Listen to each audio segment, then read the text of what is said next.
Channel 730 સમાચાર કક્ષમાં દર્શક મિત્રો આપનું સ્વાગત છે। જોઈએ આજના મુખ્ય સમાચાર। અમદાવાદમાં બીઆરટીએસના બસની ટક્કરથી ધોરણ 8માં અભ્યાસ કરતા તેજસ્વી વિદ્યાર્થીઓનું ઘટના સ્થળે મોત। અકસ્માતના પગલે લોકોમાં ભારે રોષ।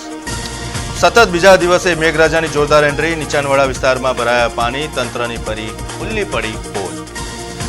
સફાઈ કામદારોનો કોર્પોરેશન ખાતે જંગી મોરચો। કાયમી કરવાની માંગ સાથે કર્યા દેખાવો। ભારે સૂત્રોચ્ચારથી વાતાવરણ બન્યું તંગ। આવતીકાલે વકીલ મંડળની યોજાશે ચૂંટણી। પૂર્વ પ્રમુખ નલિન પટેલ દ્વારા યોજાઈ રેલી। મોટી સંખ્યામાં વકીલો જોડાયા રેલીમાં।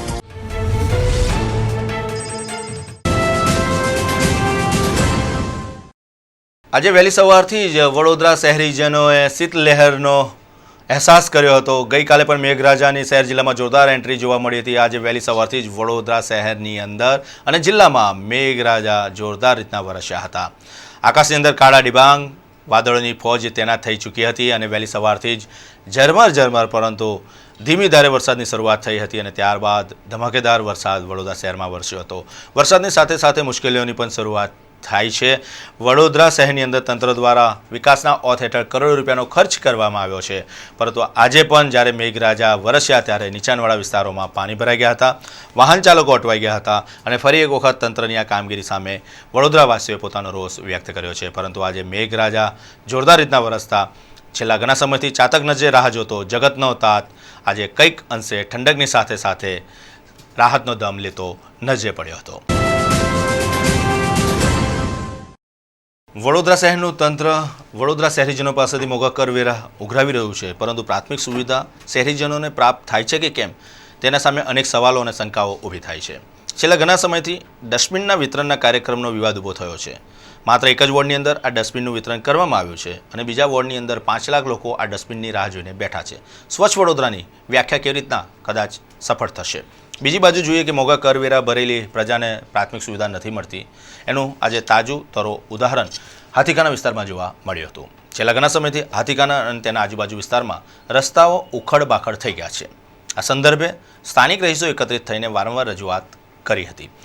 સૌથી મોટું એપીએમસી માર્કેટ અહીંયા આવેલું છે અને વડોદરાવાસીઓના વેપારીઓ હોલસેલમાંથી અહીંયા અનાજ સહિતની ચીજવસ્તુઓ સપ્લાય કરે છે। નાના નાના વેપારીઓ અહીંયા મોટી સંખ્યામાં એકત્રિત થઈને ખરીદ કરવા આવે છે। રસ્તા ઉખડ-બાખડ છે, રજૂઆત કરવામાં આવી, પરંતુ આજ દિન સુધી કોઈ નક્કર પગલાં ભરવામાં આવ્યા નથી અને લોકો અને ખાસ કરીને વાહન ચાલકો હેરાન પરેશાન થઈ ગયા છે।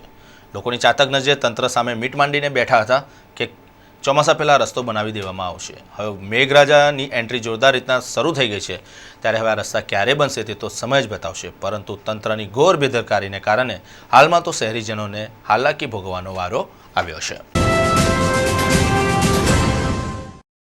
છાણી સર્કલ પાસે કર્મચારીઓ આજે ધરણા પર બેસી ગયા હતા। છેલ્લા ઘણા સમયથી કર્મચારીઓને છૂટા કરવામાં આવ્યા છે અને જે બુદ્ધેશ્વર મહાદેવનું મંદિર આવ્યું છે તેની દિવાલ તોડી પાડવામાં આવી છે। બંને વિરોધ ભેગા કરીને કર્મચારીઓએ આજે ધરણાના કાર્યક્રમનું આયોજન કર્યું હતું।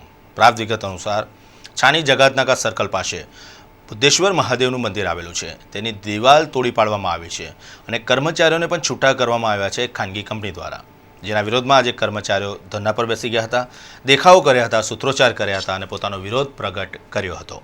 એનું દબાણ જે ગેરકાયદેસર રીતે લારી ગલ્લાવાળાના કહેવાથી તોડ્યું છે એના માટે, સાથે સાથે દબાસા સ્વિચપેક કંપની છે કે જેના કામદારોએ પોતાના હક્કો માગતા એમને ગેરકાયદેસર છૂટા કર્યા છે એના માટે પુનઃસ્થાપિત કરવા માટે, પછી ગોડાદરા સર્વે નંબર 518-24ના જે ખાતેદારો છે આદિવાસી ખાતેદારો એને વાઘોડિયા પીએસઆઈ અને મામલતદારે આરોપીઓને સાથે સહકાર લઈ અને ખોટી રીતે આ ખેડૂત ખાતેદારોને ધમકાવે છે અને આરોપીઓનો સહકાર આપે છે। ન્યાયિક તપાસ થવી જોઈએ અને ખરેખર અમે જે કસૂરદાર હોય, અમે પણ જો કસૂરદાર નીકળે, અમારી રજૂઆત ખોટી હોય તો અમારા પણ શિક્ષાત્મક કાર્યવાહી થવી જોઈએ, અથવા સામેવાળા અધિકારી હોય પણ ખોટા ગુનાકાર હોય તો એની પણ તપાસ થવી જોઈએ અને એનો તાકીદે નિકાલ કરવો જોઈએ।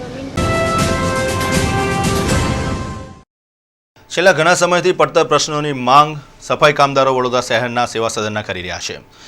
સફાઈ કામદારોએ માંગ મૂકી છે કે તેમને કાયમી કરવામાં આવે। છેલ્લા ઘણા સમયથી આ સફાઈ કામદારો આ પ્રશ્નને લઈને રજૂઆત કરી રહ્યા છે, આવેદનપત્ર સુપ્રત કરી રહ્યા છે, પરંતુ સત્તાધીશોના બહેરા કાને અવાજ અથડાઈને પાછો આવી રહ્યો છે। જે સંદર્ભે આજે સફાઈ કામદારોએ મસ્ત મોટી રેલીનું આયોજન કર્યું હતું, સેવા સદન ખાતે ગયા હતા અને દેખાવ કર્યા હતા। પ્રાપ્ત વિગત અનુસાર છેલ્લા ઘણા સમયથી સફાઈ કામદારો કાયમી કરવા માટે માંગ કરી રહ્યા છે। વારંવાર આ સંદર્ભે રજૂઆત કરી છે, આવેદનપત્ર સુપ્રત કર્યા છે. સત્તાધીશોએ તેમને ખાતરી આપી હતી, હૈયાધરણ આપી હતી, પરંતુ આજ દિન સુધી આ સફાઈ કામદારોને કાયમી કરવામાં આવ્યા નથી. આજે ભારે આક્રોશ સાથે મોટી સંખ્યામાં જંગી રેલી લઈને આ સફાઈ કામદારો સેવા સદન ખાતે પહોંચ્યા હતા. ભારે દેખાવો અને સૂત્રોચ્ચાર કર્યા હતા અને ફરી એક વખત આવેદનપત્ર સુપ્રત કરીને કાયમી કરવા માંગ કરી હતી. આજે જોરદાર રીતના આંદોલનના મૂળમાં દેખાતા સફાઈ કામદારોએ આગામી દિવસમાં તેમના પ્રશ્નનું નિરાકરણ નહીં આવે તો સફાઈ બંધ કરી દેવાની ચીમકી ઉચ્ચારી હતી. છેલ્લા ઘણા સમયથી સફાઈ કામદારો આ સંદર્ભે રજૂઆત કરી રહ્યા છે, ઉગ્ર આંદોલન કરી ચૂક્યા છે, પરંતુ સત્તાધીશોના બહેરા કાને સફાઈ કામદારોનો અવાજ સંભળાઈને કદાચ પાછો આવી રહ્યો છે. ભારે આક્રોશ સાથે દેખાવ કરનાર સફાઈ કર્મચારીઓએ આજે સત્તાધીશોને આડે હાથે પણ લેવાનો પ્રયત્ન કર્યો હતો. આયોજન કર્યું છે.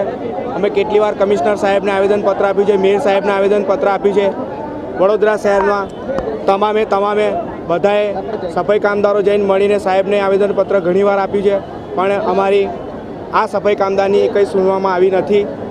અને અહીંયાથી નરેન્દ્ર મોદી સાહેબ જો વડાપ્રધાન તરીકે અહીંયાથી સાંસદ તરીકે ચૂંટાયા હોય અને દિલ્હીમાં જઈને અને એ સફાઈ અભિયાનની વાતો કરતા હોય તો આ તો વિકાસ નહીં, આ તો અમારો વિલાસ છે, વિકાસ નહીં. આ અમારા સફાઈ કામદાર સાથે અહીંના લોકો કેમ આવું કરે એ ખબર નથી. સુરતમાં આ વસ્તુ નથી, અમદાવાદમાં પણ આ વસ્તુ નથી, તો વડોદરા કેમ એનાથી વંચિત છે? તો અમે લોકો બધા તમામે સફાઈ કર્મચારી ભૂખ હડતાલ પર બેસવાના છે.